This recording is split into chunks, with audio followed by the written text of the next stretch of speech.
Okay.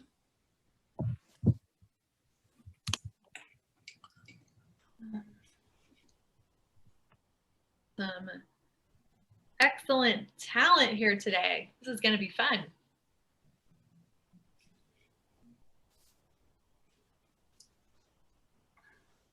Boom, boom, boom.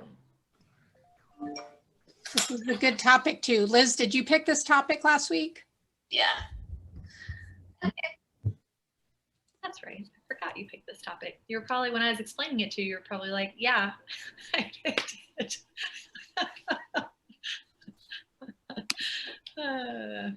So our topic today is creating and maintaining defined lanes between roles. Keeping everybody out of our stuff.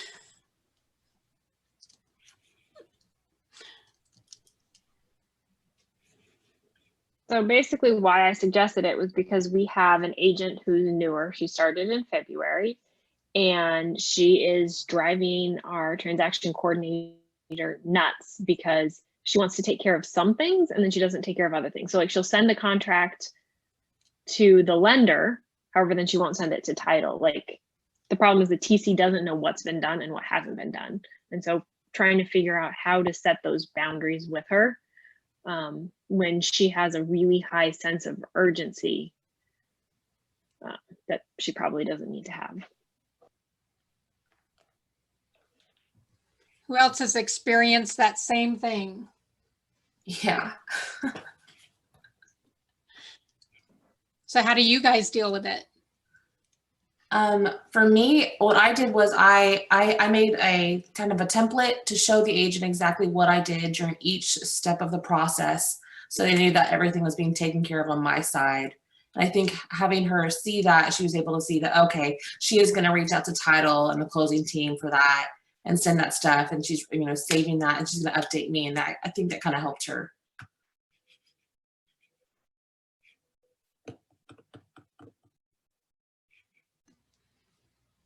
Phil, what do you do? Oh, nothing to learn from. We did put together a guide, and yet it's far from comprehensive, and so there's still lots of confusion around it.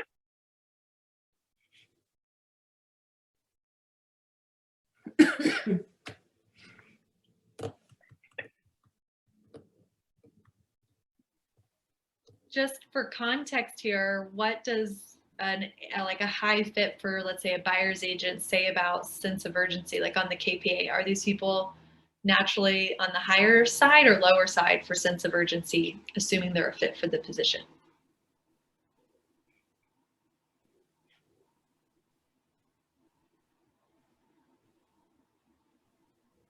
I'm trying to cheat and find it, but I think it's slightly above middle, isn't it? Yeah, they're higher sense of urgency. Like our agents, when they're a good fit, are going to have this high sense of urgency. Like they want you to have done everything yesterday. So this is a super common problem, right? They think, oh, it has to be done right now. Like how many of you have had a listing agent bring a listing and say, this needs to go live ASAP? And you call the client and they're like, oh, you know, end of the month, next month's fine. And there's like no ASAP about it at all. It's just, the agent has that high sense of urgency. So knowing that, like that's what you're often working with, well, let's brainstorm some ideas, keeping in mind this is their nature and it's what makes them good at their role, how to communicate with their nature in order to, you know, calm them down a bit so that you can do your role on the operation side.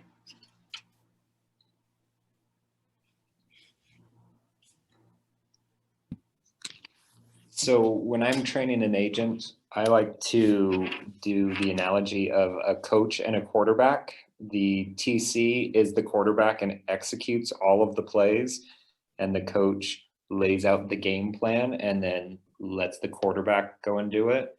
And when there's a problem, either of them call a timeout, they go to the sidelines, they make a new plan, and then the quarterback goes and executes. You don't have the coach call the timeout and then go in and throw the next pass play. Like it's very much like the TC should execute everything, but it's okay to stop and talk. I don't know that if that helps a lot, but that's how I've always explained it to my agents. Like, you're the coach, stay out of it. But if we lose, you're fired.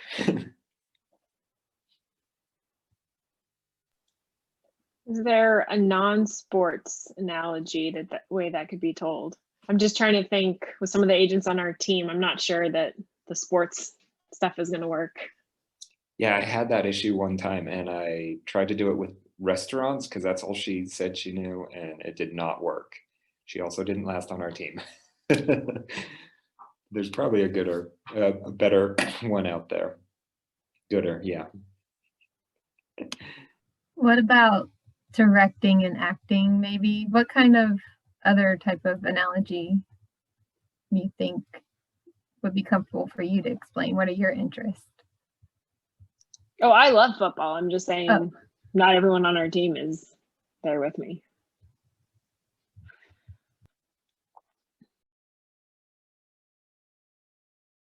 I do think that scenario of the director and actor would work. I don't know if it's the best, yet it would work as a fill-in because it's the exact same type of relationship we're talking about with the sports analogy.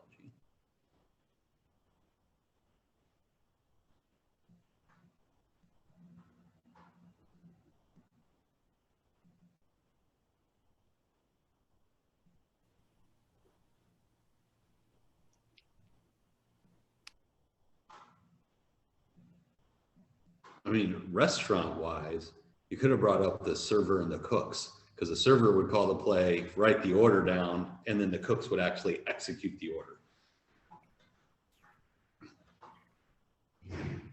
Yeah, I can't remember how I messed it up. It was like 4 years ago, and it's like, nope, this doesn't work. I'm sorry.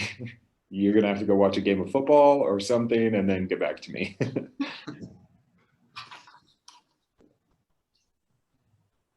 I also think it's important to distinguish the fact what roles, and we're talking about buyers, agents, listing agents in this case, where some of us, Phil, mostly as well, referencing rainmakers, which is also same on some level and different because of just ownership level and maybe size of team and where you're at.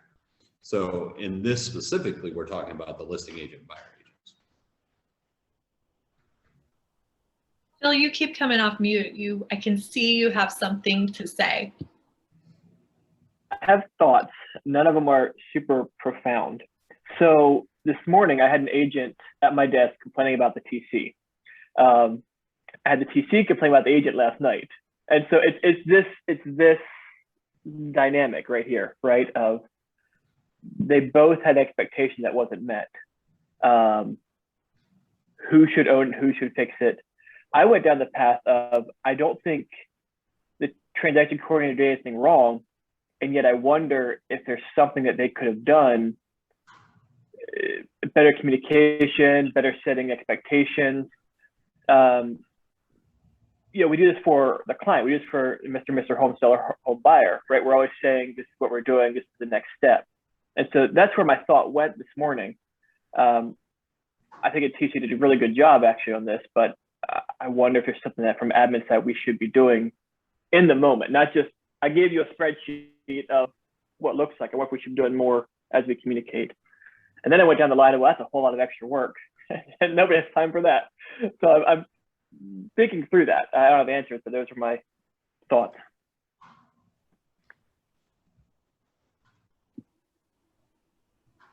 You know what was interesting about Cameron's analogy is that it was an analogy that explained the expectations of both parties pretty well.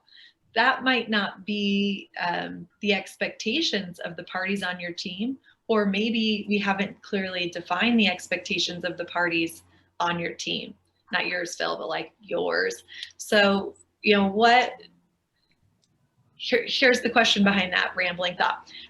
Where is it getting messy for you guys between agent and TC, where there is, and is there a clear set of expectations for each player in their role around how they should behave in those scenarios?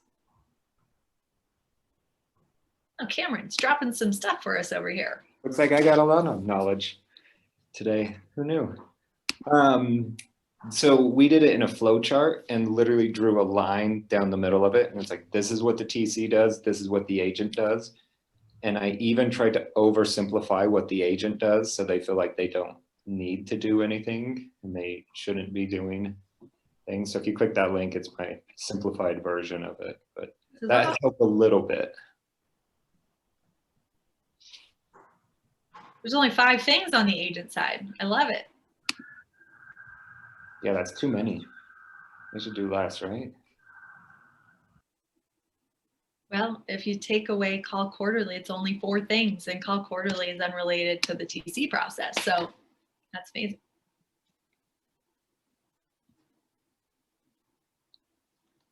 We were actually having this conversation today, strangely enough, because we've had sort of a similar issue. And we were talking about implementing just an email template where the agent is copied on when the TC takes ownership. So it's a clear moment of, hey, I'm taking the ball now. You can, you're stepping back a little bit. I'm taking over, to try to help clarify when that handover and transition happens. And another is, so there's documentation of that handover so that if a ball does get dropped, we can see, well, did you did the TC send that intro email? Well, no, I haven't seen anything. We check the outbox, nothing's been sent. And so then we see there where a ball was dropped instead of having to guess and figure out where, what happened or why that didn't get passed over.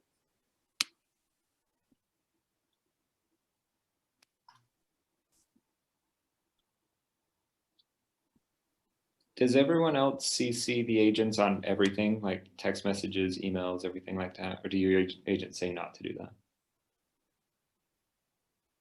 We do emails. Yeah, we've had to tell our agents, like, you're going to get a lot of emails from us because we'll CC you on everything, because we had that same thing, Abby. And yet we've had the discussion of, do we draw a line in there? Is it just copying them when it's emails to the client versus if it's emails to the lender or the title company? Is that a distinction that matters? We're still copying everybody and everything, but I wonder if there's a line that could be simplified there.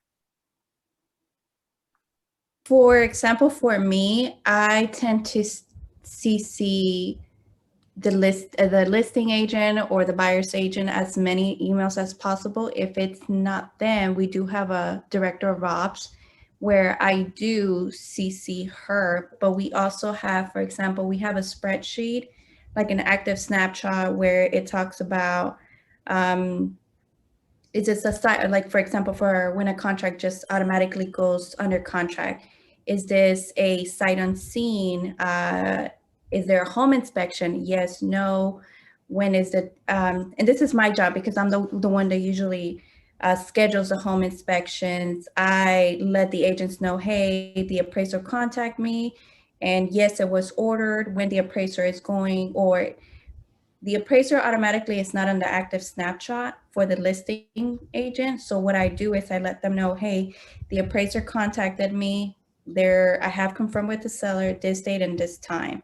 And I feel like we have that communication already, so where I don't have to put it in the active snapshot, but maybe to cover, and I'm thinking maybe to cover my bases, we should actually put it in the active snapshot. But also, do you guys have a play-by-play of what your TC is supposed to do? Because I recently did this for our director of ops, so she knows exactly what task I do for the buying side and the listing side, from pre-listing, going active to under contract, everything that I'm supposed to be doing.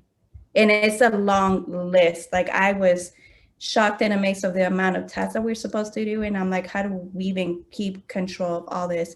But making sure that it's under the command task, I think having a play-by-play, share it with the entire team of what the TC is in charge of, as well as creating tasks or sort of like a spreadsheet to keep track of what everybody is doing is helpful. Another thing I do is on Fridays, I send out what is called a client review. and I let everyone know, hey, the appraisal was ordered, termite inspection has been ordered, and so on and so forth. So I think that's a good way I communicate with my team. But I don't know if that will work for everybody else. But a play-by-play where if a new buyer's agent was to come into the team, she will know what I am in charge of.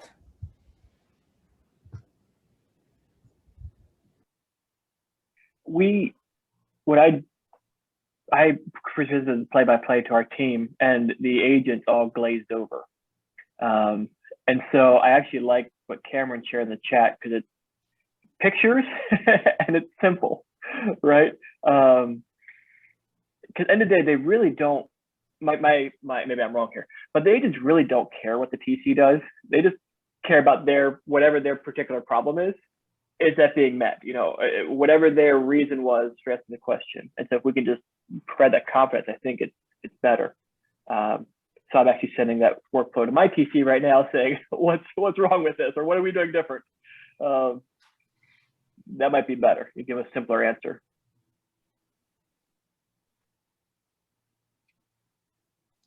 So then the question is, though, even when you have a workflow, what do you do when the agent insists on crossing the line?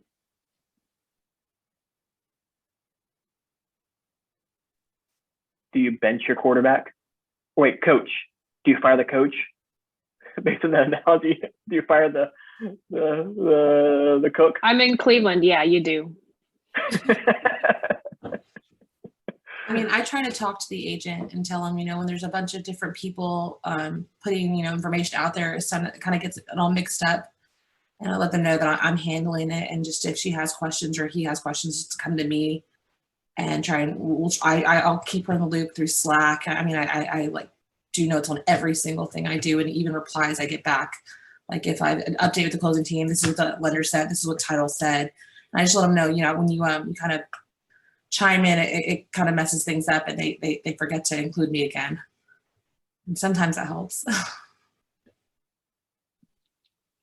Liz, it'd be interesting to know why that's happening.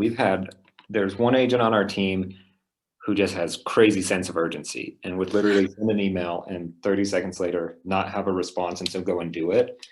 And then we'd have another agent that would be like, oh, well, I can do this just as easily as the TC. So I'm just going to do it now because I know I can do it up to my standard. I have time now. I'm good to go. And so both of those agents had very different reasons for crossing the line that we had to work through with them. Yeah, I think our issue that we're having right now is the agent wants to prove that she can do everything. I mean, maybe can they, or should we just let them have that transaction and, and then when they need help, reach out?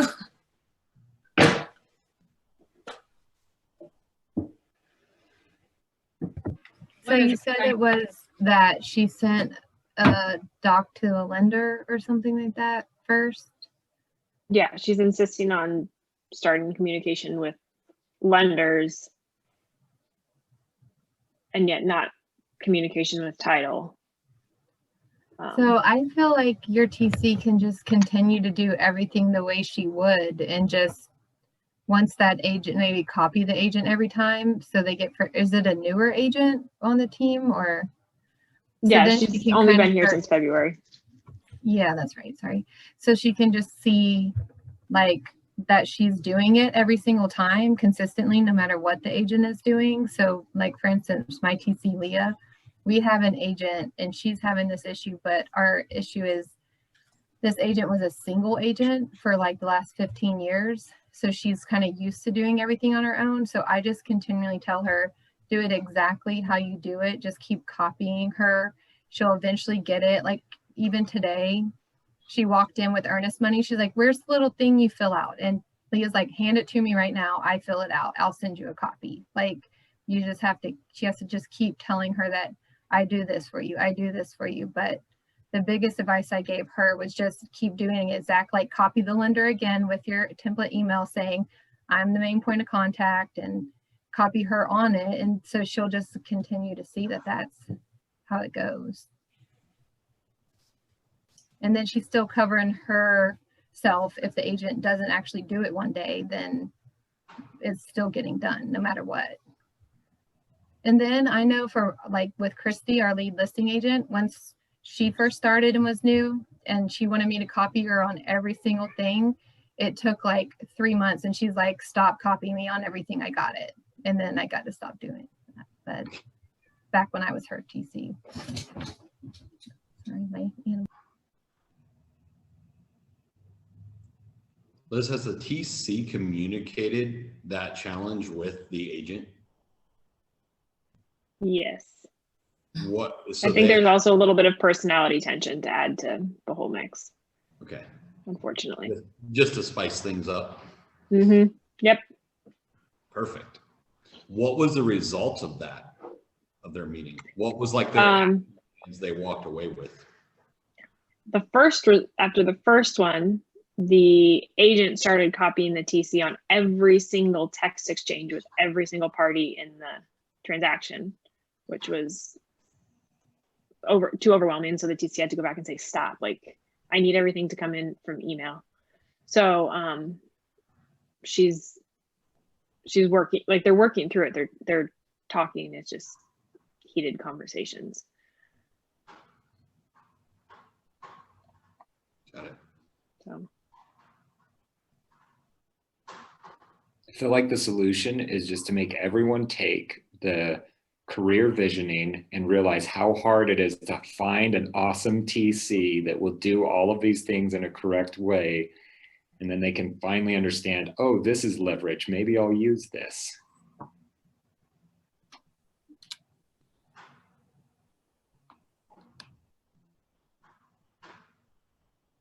That's an awesome suggestion.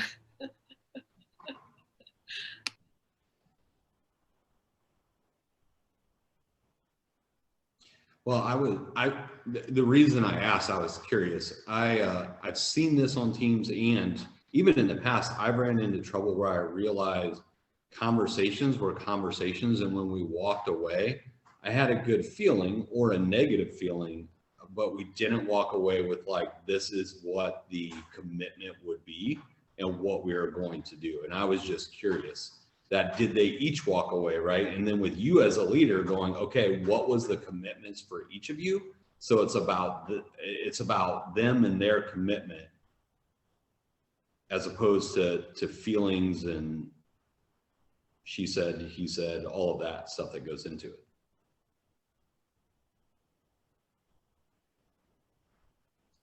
yeah, and I wasn't a part of the conversation, so I'm not sure. I'm guessing though they didn't walk away with a commitment. I think it was probably more of a airing of grievances.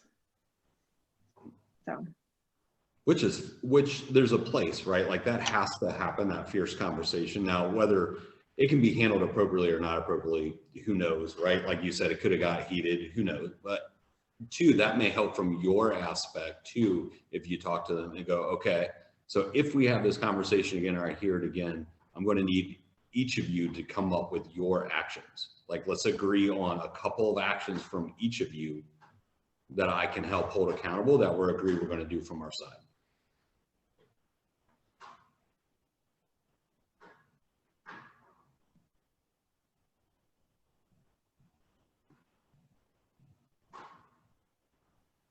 You guys are on fire so far in the topic of, staying in your lane during the transactions. We've covered setting expectations, handing off the file so that the file is set up for success, so the handoff, communication and transparency in the process of the transaction, and then building confidence and trust between parties. What else are you guys doing in regards to those things to keep people in their own lanes that work?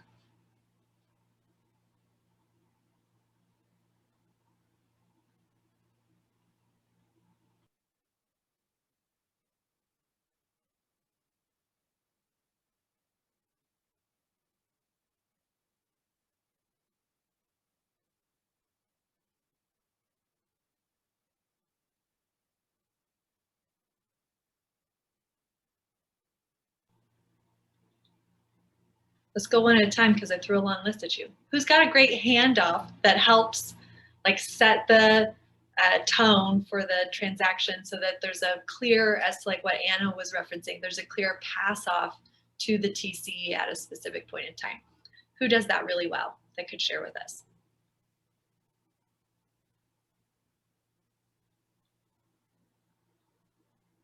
Or moderately well? A little bit good, we'll take it.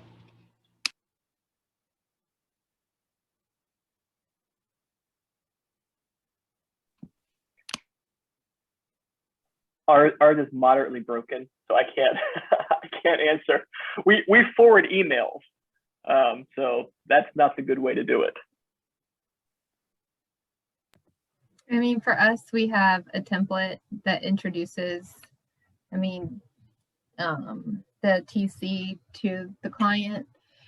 And she's also talked about in our before we meet on both the listing and buy side, we have a before we meet for their appointments, and then during the appointments they talk about the TC, and then on the handoff it's a template. I have them all a template that just goes in the drive, copy paste it, or they can copy it from a previous sent and just copy Leah on it, and then Leah replies to that email with everybody on it saying saying, yep, here I am, and here's your important dates and all that fun stuff.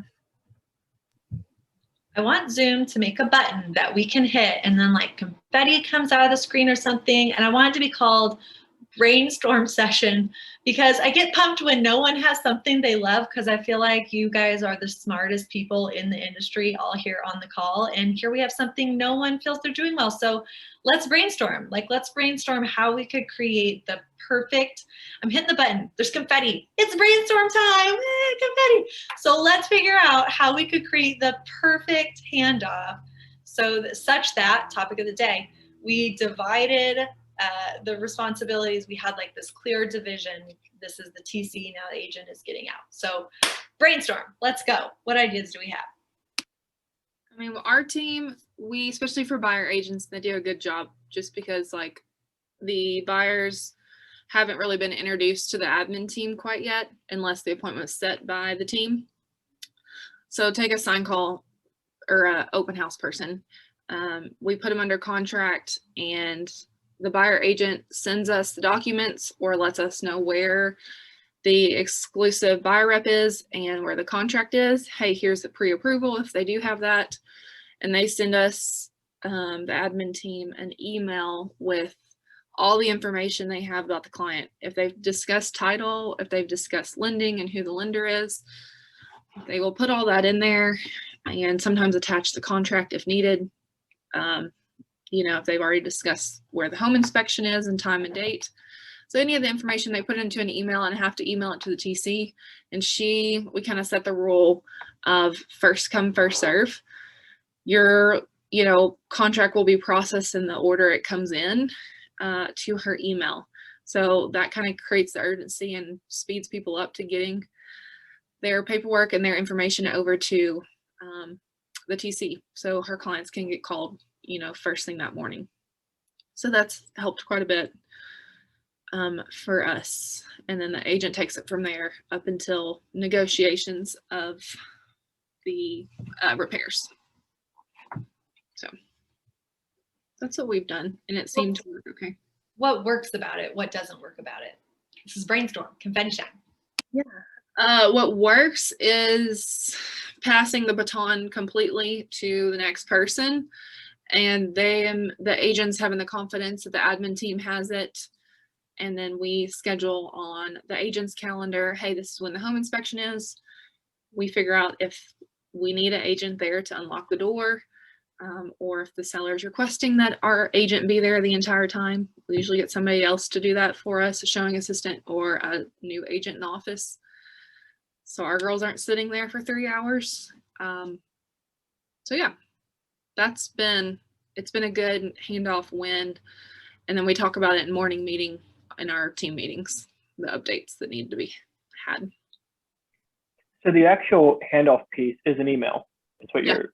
Yep. And what I heard was, contracts, forms if they have them. They may be in .loop. They may be in .loop. They may be virtual as well.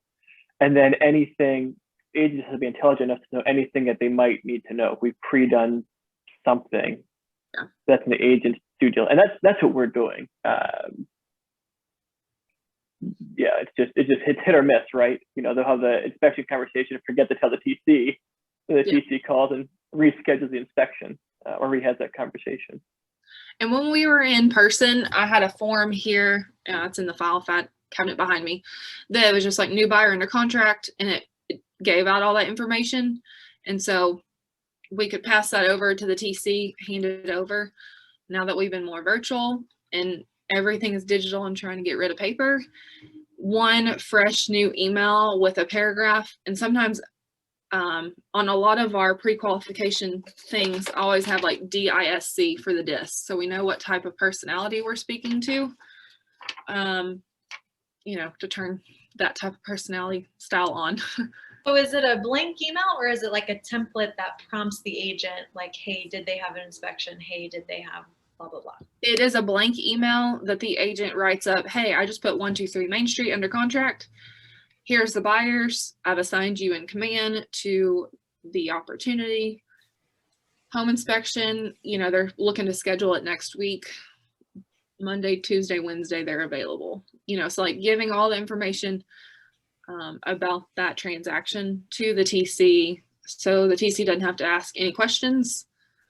And then she'll know if it's not addressed in that email, then she knows what questions she needs to ask the buyer going forward. So.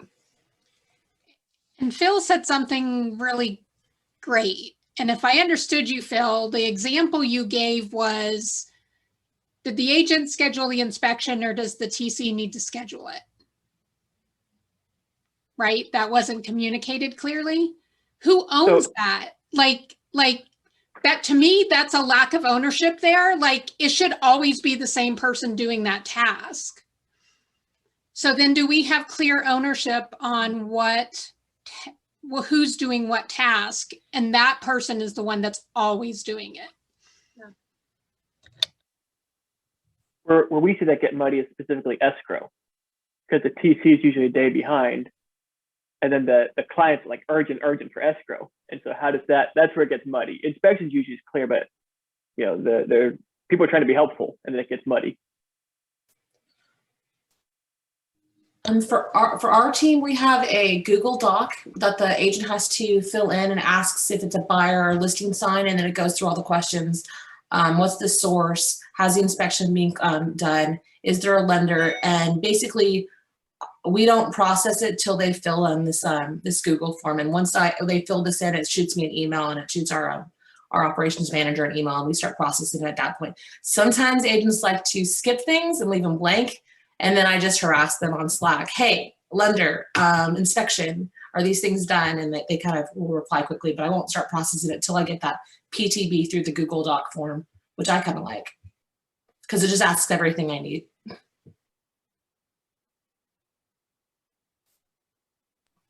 You guys are on a roll. Keep 1+ing it, right? Here's what we're doing. How could we take all of that and like make it better?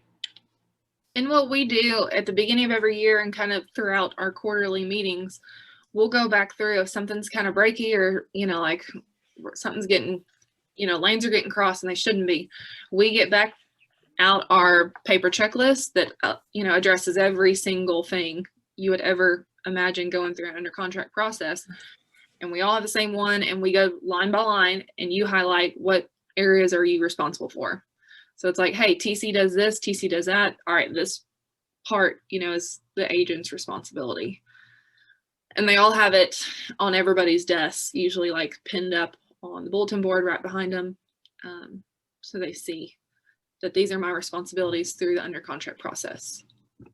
But for us, our clients are the ones that schedule the home inspection, and we ask, please to send us a text to, you know, who it is that's doing the home inspection, date and time, to make sure we were there to open the door.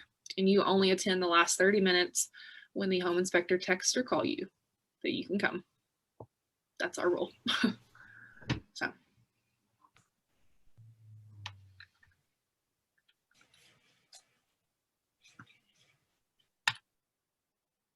feel like similar to some of the stuff that's been mentioned. I know an agent in our brokerage has a form in .loop, and nothing gets started, nothing gets sent out until that form is filled out with contact information for all of the parties involved.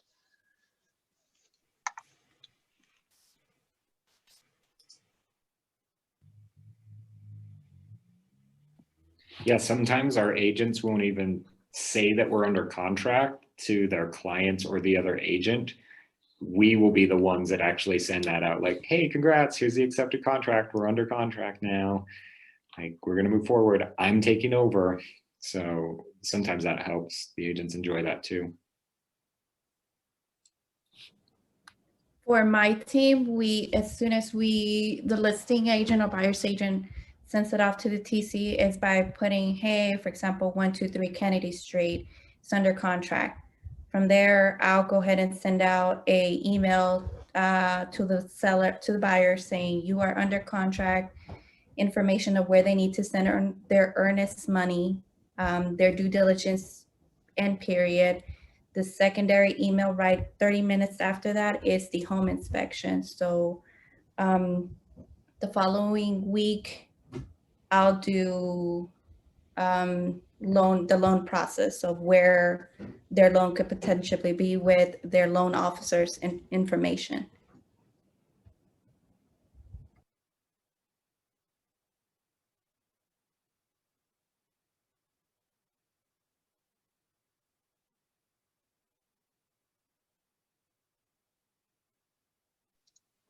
So I feel like a lot of this is really good stuff.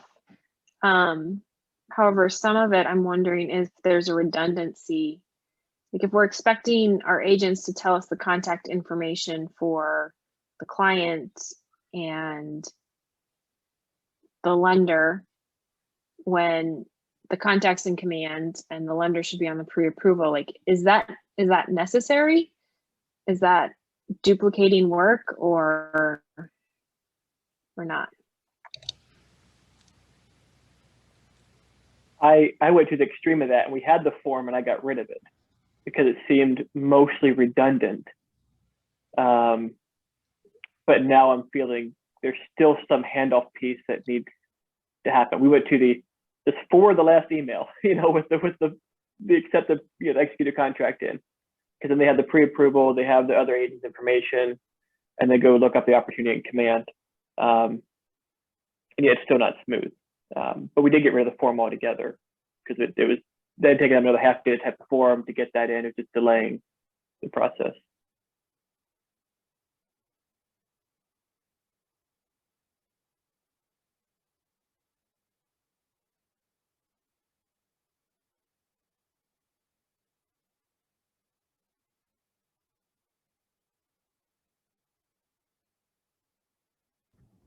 I am kind of in agreement with Elizabeth because the client's contact information is in command.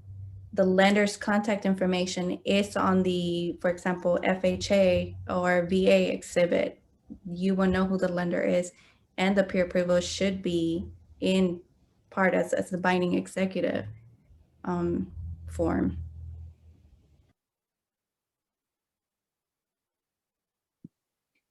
Yeah, I hate that I ask so many questions, but I can't think of an easier way to make sure we have all of the right information, because we used to not collect everything and just go off of like what was on the contract and things like that.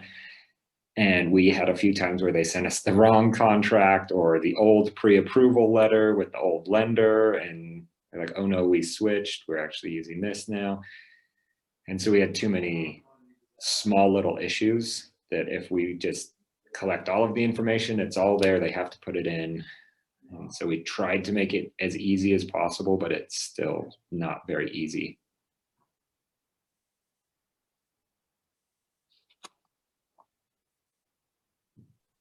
Yeah, and sometimes on like our initial handoff email, it'll be like, hey, everything you need is in .loop.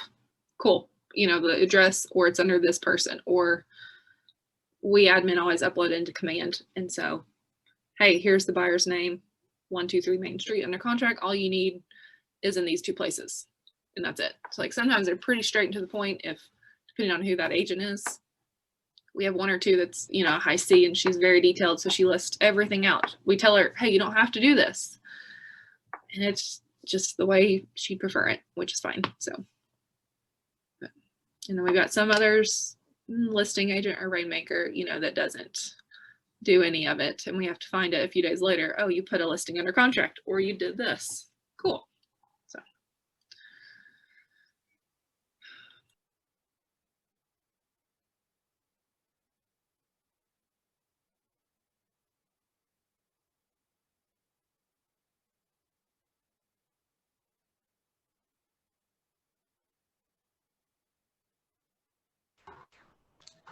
Do any of you with your forms, is it all through email, or where do the forms live when you send them out?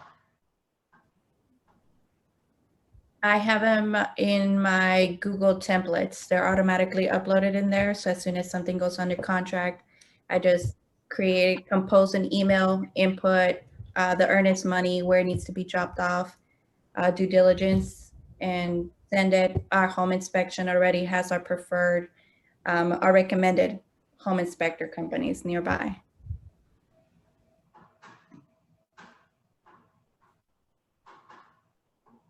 Does anybody have the form in DocuSign or .loop as a template?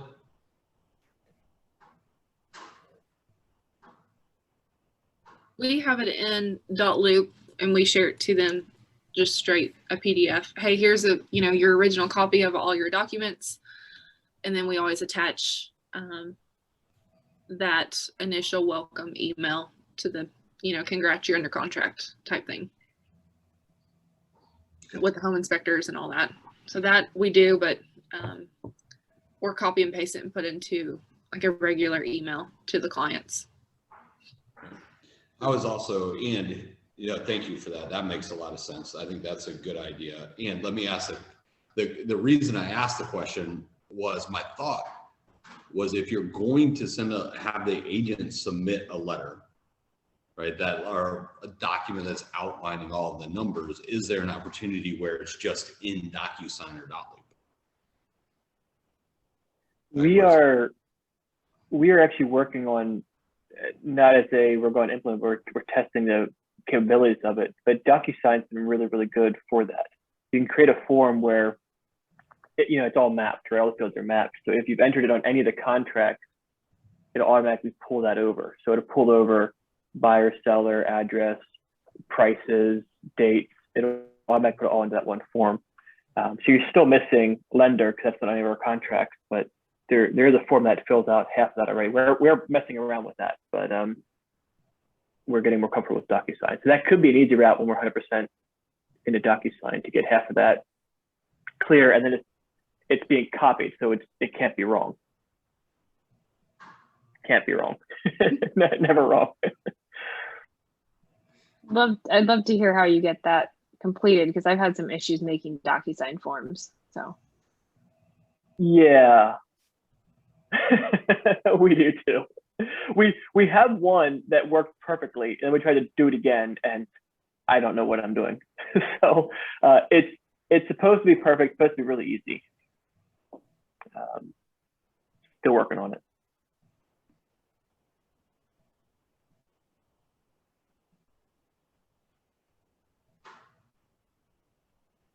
The long answer is, I'm working with our regional tech person, and they're probably just going to do it for me. The negative is then, how do you change that and update that? But that's probably what's going to happen. We're just going to ask them politely and probably buy them lunch and get it done.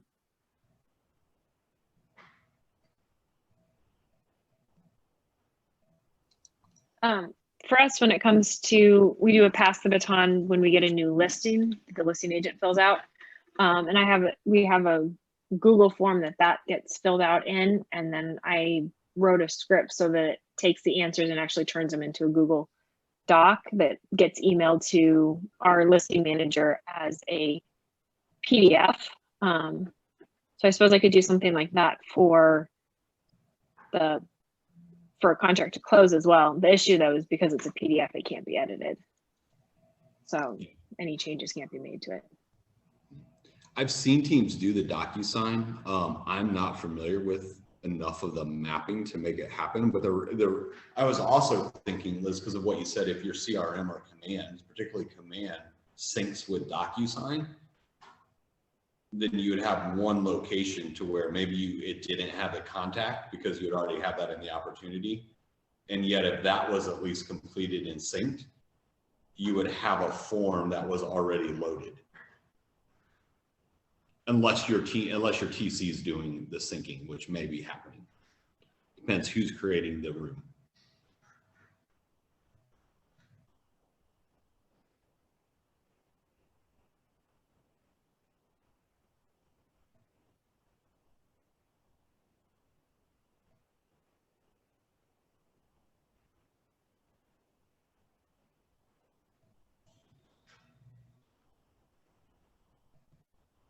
$10 left. Great conversation so far.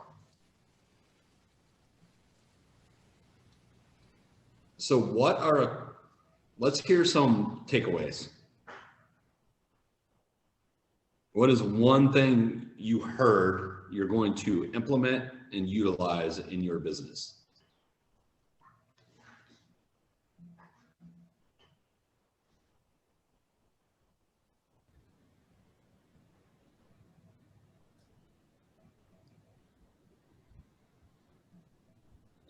For me, one takeaway that I like that you guys said is that you guys have a template that says it's under contract, that talks about the client's personality. I'm actually thinking of having our director of ops and myself probably create something like that where I don't have to go and text message or contact the agent. It's just, hey, what's this client? Is it a sight unseen? Do you think they want a home inspection? Just so I can get all those documents uploaded into DocuSign and just not have to bother those questions to the client.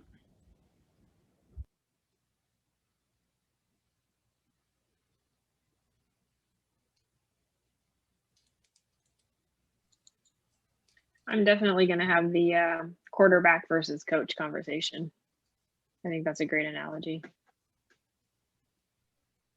I like that a lot, like Cameron. And I'm going to take action on that chart as well.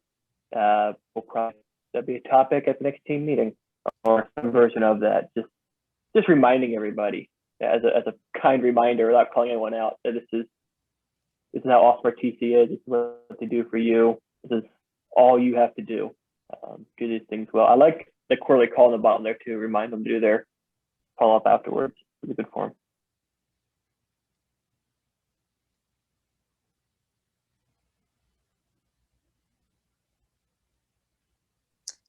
I've already been looking at the chart and I'm going to customize that to sort of match what our market does and what our state does and try to use that to help explain. I love just the graphic aspect of that. I think it's super handy.